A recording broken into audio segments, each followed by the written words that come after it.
সংবিধান সংশোধন সাপেক্ষে সংস্কারের বিষয়সমূহ যেই সকল রাজনৈতিক দল এখানে একমত পোষণ করেছে নৈতিকভাবে তাদের সঙ্গে প্রতারণা করা হয়।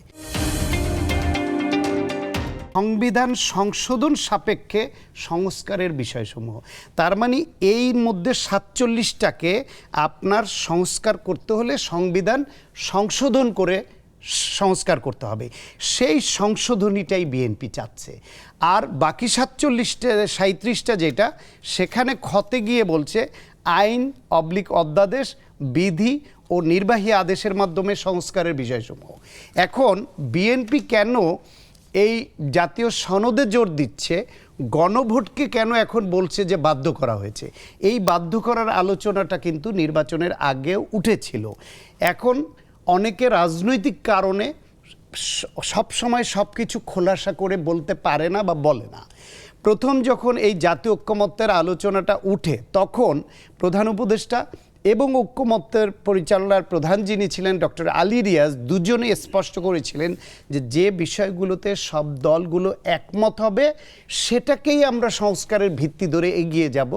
যেখানে একমত হবে না সেই সব জায়গাগুলোতে তারা কিন্তু এই একটা থার্ড ব্র্যাকেট দিয়ে একটা নোট দিয়েছিল।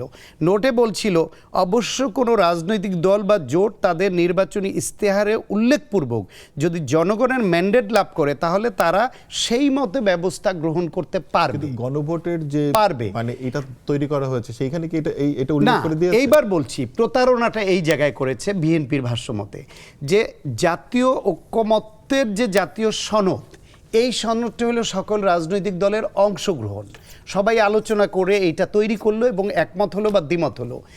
এইটা নীতিগতভাবে সরকার মানতে বাধ্য। যদি এটা না মানে তাহলে যেই সকল রাজনৈতিক দল এখানে একমত পোষণ করেছে নৈতিকভাবে তাদের সঙ্গে প্রতারণা করা হয়। আইনগতভাবে এটা মানতে বাধ্য না হইলেও তারা নৈতিকভাবে বাধ্য। এটা দ্বিতীয় হলো গিয়ে যখন গণভোটে আসলো, গণভোটের জায়গায় সরকার একটা প্রতারণামূলক চালাকির আশ্রয় নিল।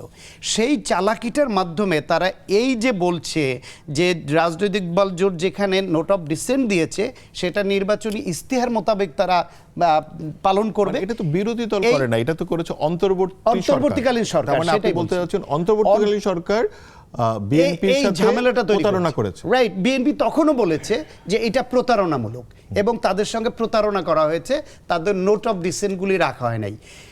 এমন একটা পর্যায়ে বিএনপি যখন এইটা নিয়ে প্রধান উপদেষ্টার সঙ্গে দেখা করলো, ডক্টর আলী রিয়াজের এখানে তারা দেন দরবার করলো, বিভিন্ন জায়গায় তারা বলতে শুরু করলো, তখন সরকার যেহেতু এই প্রতারণা করলে ভিন্ন দিকে তারা একটা জিনিস প্রবাহিত করতে চায়, আর সরকারের সঙ্গে এক সুরে তাল মেলানো কোরাস গাওয়া পার্টি হয়ে গেল জামায়াত ইসলাম, যা এনসিপি সহ তাদের জোটভুক্ত দলরা।